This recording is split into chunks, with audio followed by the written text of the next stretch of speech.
Pagi, selamat datang di kelas Pancasila. Bagi kalian semua yang semester 1.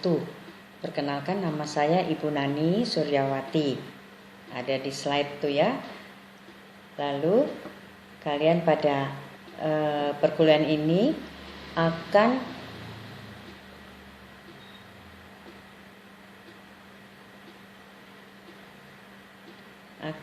Ibu jelaskan bahwa penilaian di dalam perkuliahan ini mengikuti penilaian sesuai kontrak perkuliahan kita. Dan mata kuliah Pancasila ini adalah 2 SKS, jadi 100 menit tiap minggu. Lalu penilaiannya itu untuk penilaian untuk nilai akhir itu ada UTS dan UAS ya. Lalu sebelum UTS itu ada nilai untuk tugas, kuis dan partisipasi serta ujian. Nah, untuk tugas itu 15%, kuis 15%, partisipasi 10% dan ujian 60%. Demikian juga menjelang UAS. Sedangkan nilai UTS sendiri adalah 40% yang diambil, lalu UAS-nya 60%. Nah, untuk kehadiran kalian harus mengisi Google Form. Kalau kalian tidak mengisi Google Form, maka dianggap tidak hadir. Dan jangan lupa, kehadiran itu beda dengan absensi. Jangan memakai istilah absensi, karena absensi itu berarti absen tidak hadir. Jadi kalian harus memilih istilah memakai dan memilih kalau dari Google Form adalah presensi. Itu presensi kehadiran. Kalau kalian klik di absen berarti kalian tidak hadir. Nah, untuk perkuliahan ini maka pada bab pertama ini maka kalian akan diberikan materi tentang bagaimana perumusan dan kelahiran Pancasila itu, sejarahnya secara singkat, dan juga apa yang terjadi ya dengan Pancasila. Oleh karena itu kalian nanti akan mencapai bisa memahami dan menjelaskan bahwa Pancasila itu penting diberikan lagi dari pendidikan SD, SMP, SMA sampai perguruan tinggi. Berapa kali sistem pendidikan di Indonesia itu berubah-ubah. Dulu zaman saya masih ada pendidikan budi pekerti, kemudian zaman anak saya ada PMP, ya, kemudian PPKN. Lalu setelah saya sudah menikah pun kita mendapatkan penataran P4. P4 itu singkatannya Pendidikan Penghayatan dan Pengamalan Pancasila. Nah, itu semua diberikan kepada warga masyarakat yang sudah berumur 17 tahun ke atas dan tidak sekolah lagi supaya tidak lupa. Kenapa demikian? Karena terjadi amnesia bangsa Indonesia terhadap Pancasila. Lupa bahwa Pancasila itu adalah nilai-nilai yang hidup dalam masyarakat kita, tetapi kita tidak terapkan di dalam kehidupan kita. Maka diberikanlah Pancasila itu sampai dengan perguruan tinggi supaya tidak lupa. Supaya nanti jadi sarjana kalian benar-benar menjadi manusia yang berintegritas, yang punya karakter khas bangsa Indonesia berdasarkan nilai Pancasila. Nah, di sini kalian lihat beberapa itu amnesianya itu karena lupa sejarah lahirnya Pancasila. Lalu penggali Pancasila itu siapa? Lupa, padahal sudah diberikan. Lalu melupakan filsafat dasarnya, lalu melupakan sila-silanya, yang terakhir tidak pernah diterapkan. Jadi Pancasila ditinggalkan. Karena arus globalisasi sangat kuat dan itu disenangi oleh kalian-kalian ini sebagai anak-anak milenial. Nah, kita kembali melihat bahwa Pancasila itu ditafsirkan secara bebas di pasar bebas. Pokoknya Pancasila, iya sudah, itu kan dulu orang-orang zaman dulu yang buat. Kita ini sudah zaman merdeka, tidak perlu ingat-ingat. Pokoknya kita sudah harus jadi anak muda yang milenial. Nah, ini semua ada sehingga kurang dipahami nilai-nilai itu lagi di dalam kehidupan kita, ya. Nah, kita lihat bahwa sebetulnya Pancasila itu berhubungan dengan kehidupan dalam berbangsa dan bernegara. Karena apa? Kita ini bangsa Indonesia. Di mana-mana kalau ditanya, where are you come from? Dari mana kamu berasal? I'm from Indonesia. I'm an Indonesian. Ya, saya adalah bangsa Indonesia.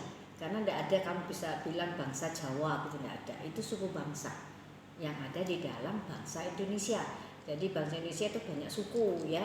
Jadi sukunya suku-suku macam-macam, tapi keluar berhubungan dengan negara lain maka kita mengatakan diri kita adalah bangsa Indonesia.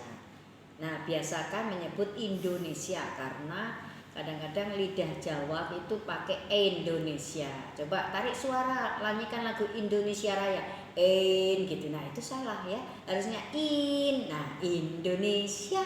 Nah, bukan Indonesia, salah ya. Jadi mulai sekarang dibiasakan dan kalian tularkan pada adik-adik kalian. Kalau mereka juga terbawa kebiasaan menyanyikan lagu dengan huruf yang salah, pelafalan huruf yang salah. Dan itu sekarang Pancasila harus dinyanyikan 3 frasa, 3 bait dinyanyikan semua, tidak boleh hanya 1 bait.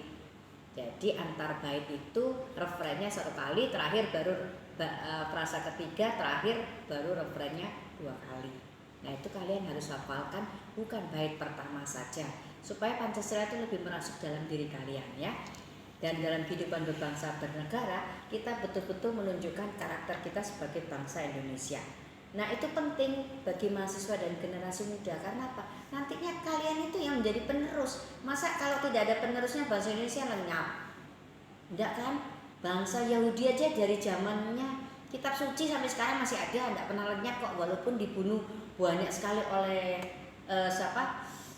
Hitler ya, dibunuhin bangsa Yahudi, enggak lenyap kok dia.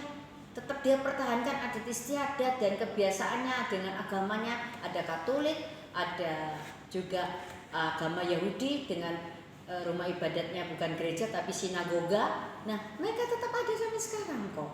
Nah, kenapa kita tidak mempertahankan juga bangsa kita? Siapa yang mempertahankan? Ya generasi kalian-kalian ini yang mempertahankan. Ya, oleh karena itu diperlukanlah pendidikan Pancasila itu tetap di perguruan tinggi karena berkaitan dengan tridharma perguruan tinggi di mana mahasiswa dosen itu harus aktif, yaitu mengenai pendidikan, pembelajaran, lalu penelitian, kita mengadakan penelitian keluar bersama, lalu pengabdian masyarakat, kita kuliah kerja lapangan itu di luar ya.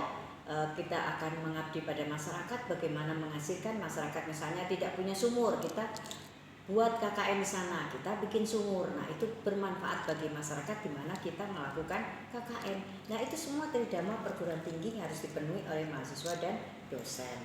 Nah, pendidikan tinggi ini tetap diberikan Pancasila karena apa? Karena dalam Undang-Undang Nomor 12 tahun 2012 tentang pendidikan tinggi di pasal 2-nya itu ada dikatakan pendidikan tinggi berdasarkan Pancasila, Undang-Undang Dasar NRI 1945. Kenapa disebut NRI? Karena sudah diamandemen. Kalau dulu Undang-Undang Dasar 1945, karena sudah diamandemen jadi Undang-Undang Dasar NRI 1945. Lalu NKRI dan Bhinneka Tunggal Ika.